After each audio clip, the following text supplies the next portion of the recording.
And sometimes when we leverage too much influence, again, that is the covert use of control. It's often silent. But the danger of that is that folks don't take you seriously.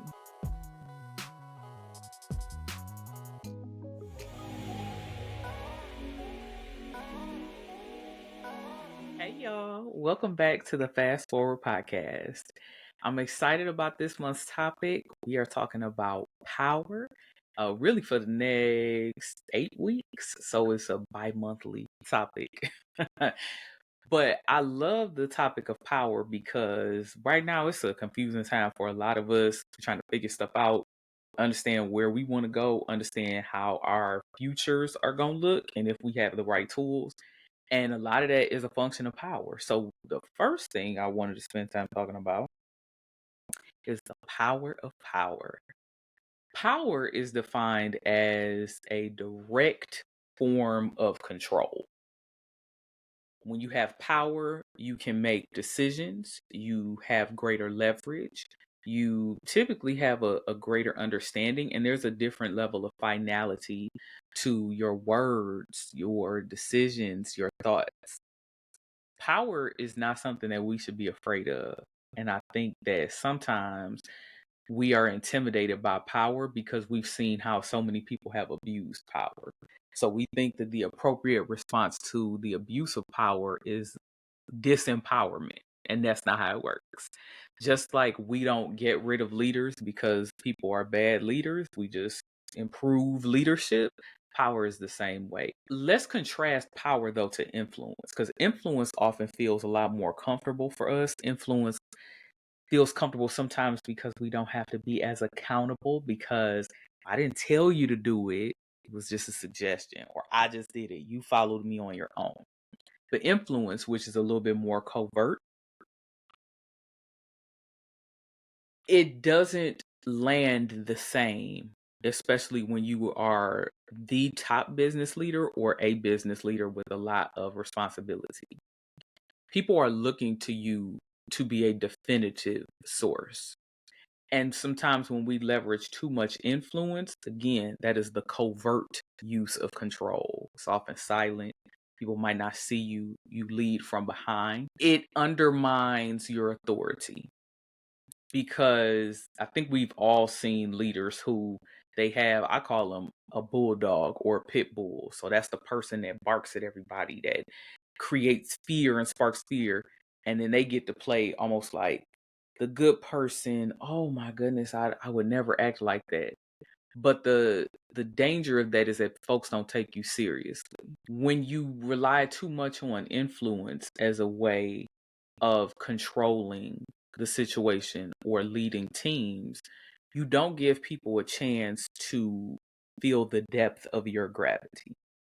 So I give an example of how this has shown up even in my company. I am very careful with how I allow my staff and my team to communicate with clients. It's not that I don't let people talk to clients, because if you're on a project or you got something to do, that's you, it's your responsibility. But I make sure that, especially at the beginning and at key milestones, my presence is felt, and that people know that the buck stops with me, that people know that I have awareness and eyesight into not just the final say, but the process too. And depending on how large your company is, how widespread geographically the team is, or the scope of work is, that's going to show up differently. But it is important as a leader that your power is felt. Because when folks feel like there is an imbalance of power, or that there is a decentering of power in too many directions, people get uncomfortable. And I'll also put it this way.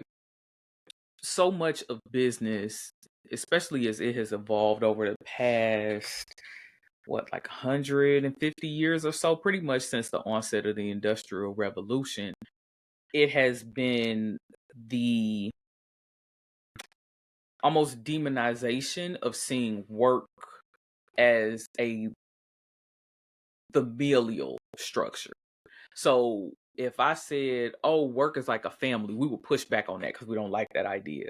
Or if I say that there is a level of paternalistic or maternalistic or parental control involved in supervision, we will balk at that now because that feels very uncomfortable. It's kind of, poo-poo to say that. But it's still kind of true.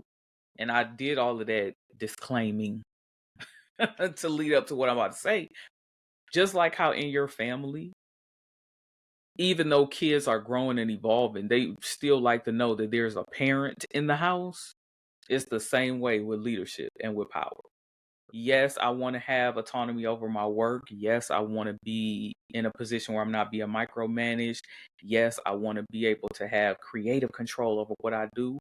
But I need to know that somebody here has the power and the authority and the control to keep this train on the tracks and we're not going off the rails. That is something that I think we've gotten to a point where we are afraid of because, again, so many people have abused that.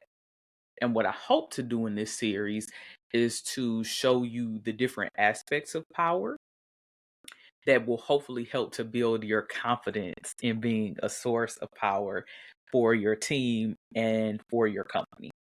With that being said, let's talk about the power of power. One of the greatest examples of the power of power that I've seen is in Jack McCoy's character on Law and Order, the original Law and Order. Now, let me say this. Because I grew up on Law and Order. That was like my mama's favorite show. This was back when you had to wait for the episode to come on. Like now we could binge the whole thing, right? And it's like a million versions of Law and Order now too. But that original one hit a little different, right? Lenny Briscoe, Jack McCoy. We had so many amazing folks in that show, though. I'm gonna just say that. But I love Jack McCoy because it is no secret that he plays dirty. And so many moments. And he leverages his power, though, when we add it all up for the greater good. Or at least that's what we have trained ourselves to believe. But no, I think he presents such an interesting polarity to power because power is not always cut and dry with how we have to leverage it. And there are times where we have to leverage our power for short-term pain, for long-term benefit. There are times where we leverage our power in ways that expose our own egotistical ways. And in that case, the greater good is that we evolve and become much less self-centered, even though other people may have had to get hurt in the process. Now, I know that one is going to ruffle some feathers.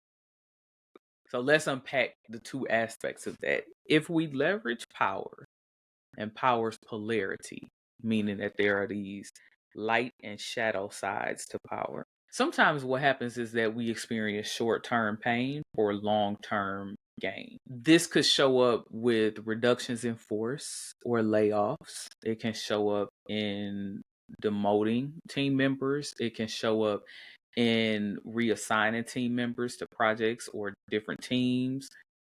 And that doesn't always feel good. As a leader, the decisions that we have to make using our authority are not always designed to generate happy feelings. And if you are a person who is by nature a people pleaser, who is conflict averse, who is hesitant to not be the crowd favorite, if you are a person who thrives in being the cheerleader or the mom or the dad of the group and you don't like people feeling unheard or unloved, you will hesitate to make very important decisions that just won't feel good in this moment. Now, what I will say with this is that sometimes leverage and power means that you have to make an initial cut to then massage the team or the company to healing. And even though that doesn't feel good, you recognize the long-term goal and benefit. How you communicate, though, is really what either exacerbates the pain or eases the pain. So I know there have been times where I have worked with clients, particularly with reductions in force that are coming up. And my advice to them, number one, is it's better to just make one cut than to make a whole bunch of little shallow cuts. Because that one deep cut, it starts the healing process. Because there is a healing process that is required after a reduction in force or layoff. And for them, they're like, yeah, but we don't want to lose all those people at one time because we got to get work done. It's like, yeah, but if you know that there are 3 rounds of layoffs coming and you just experienced one, how focused, how productive, how good is your work going to be if you're thinking, am I going to be next? You already distracting people. So just make the cut so everybody else can regroup and get in alignment where they need to be. That takes a lot of forethought, foresight, planning, and that doesn't always feel comfortable for leaders or for HR. So there are some pros and cons to that, and that's kind of where that ego comes in too. But like I said, I always encourage the smallest number of deep cuts rather than 1,000 little shallow cuts in staff. And with that being said, when you think about cutting staff, it's also, and I've talked about this in other episodes, the concept of survivor's remorse. If you're the person that's left after a change in staffing, a change in the team, a change in leadership, it doesn't always feel good. And so sometimes leverage and power means that you're going to recognize how people will feel and their emotional upheaval, and you use your power to realign even that piece. Because that's power too. So do you have the power to give people an extra Friday off so they could process the loss? Do you have the power to give people an extra hour for lunch on the day that the layoffs occur? Do you have the power to be able to push back deadlines to give people more time to adjust to their new placements, to their new roles and tasks? That's a form of leverage and power too. It's not just in the decision. It's in the subsequent and tangential decisions that are going to feed into the reception of that big decision. When we think about power as short-term pain for long-term gain, it's not just about communication, but it is also about the way that we anticipate needs. So if I'm a leader, I don't get to just take the glory of the decisions. I'm also accountable and responsible for supporting people with that change process. One of the things that I always encourage leaders to do as well is get to know your team. And I'm not talking about just shallow things like what's your favorite color? How many kids you got? What school did you go to? But to really get to know people. So I've had teammates and team members where I already knew if you get them some bad news, like they done for the rest of the week. They just don't process things very easily. Then you got other people, they just gonna grin and bear it. But something's wrong. So you might want to pull them to the side and be like, you good? Let's talk through it.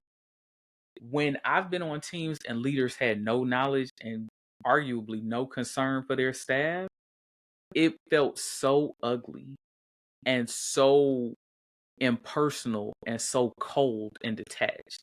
And so when we think about Jack McCoy, in particular, his relationship with all of his ADAs, and there have been a ton. I want to say he probably done had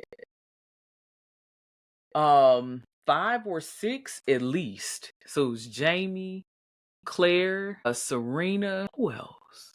I don't. Oh, what was that black man's name? He was like in the first 2 seasons.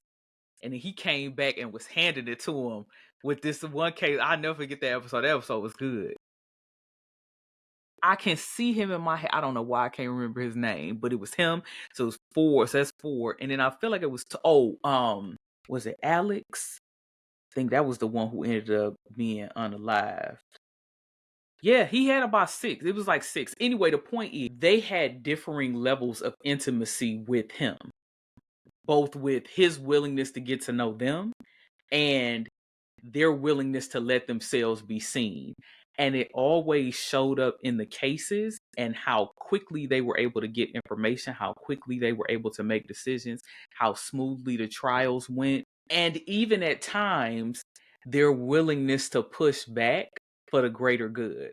So Jamie actually comes to mind. And I liked her. She like my favorite. She was low-key kind of shady, but I dug. I dug the way Jamie did stuff. Because she knew how to play even dirtier than he did. And that had him shook. Because I think at the point Jamie came on to it, he was used to having like very goody two-shoe attorneys on his team. And to see somebody who was willing to go in and go lower than he would, it was like, wait, what? I didn't know it was possible. But I think that over time, he came to respect her even more for that. And that leads me to the point around knowing your team means that you choose to reserve judgment for their methodologies at times. Yes, as a leader, you can set a standard for conduct. So some things you just should not be letting people do. But everybody has different methods for getting stuff done. And I know in my own career, when people have judged my methods instead of just focusing on my outcomes, it never went well. And I was getting out of there as fast as possible. People got different ways of doing what they doing. And so when you know your team, when you trust your team, it gives you the chance to, hey, say hands off with the methods. Just stay within these parameters. But here's the outcome that we're looking to get. And when you leverage power in that way, that I'm using my power to create a space for you to do what you do, how you do it. That to me arguably makes for greater team synergy than if you have power to control every little part of something. Because that's going to be uncomfortable for everybody. Moving on to talking about his own ego and the ways in which his power sometimes caused him to have to check his own self. There were a number of episodes where he crossed the line completely, or where he showed up, honestly, in some ways that were biased, that were inappropriate. And one of the things that I actually do appreciate about his style was that he might do so begrudgingly, but he was willing to evolve when the moment called for it.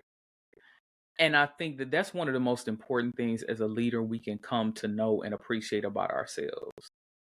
Nobody is expecting us to be perfect. Nobody is expecting us to be blameless. Nobody is expecting us to be self-righteous. That's not even possible.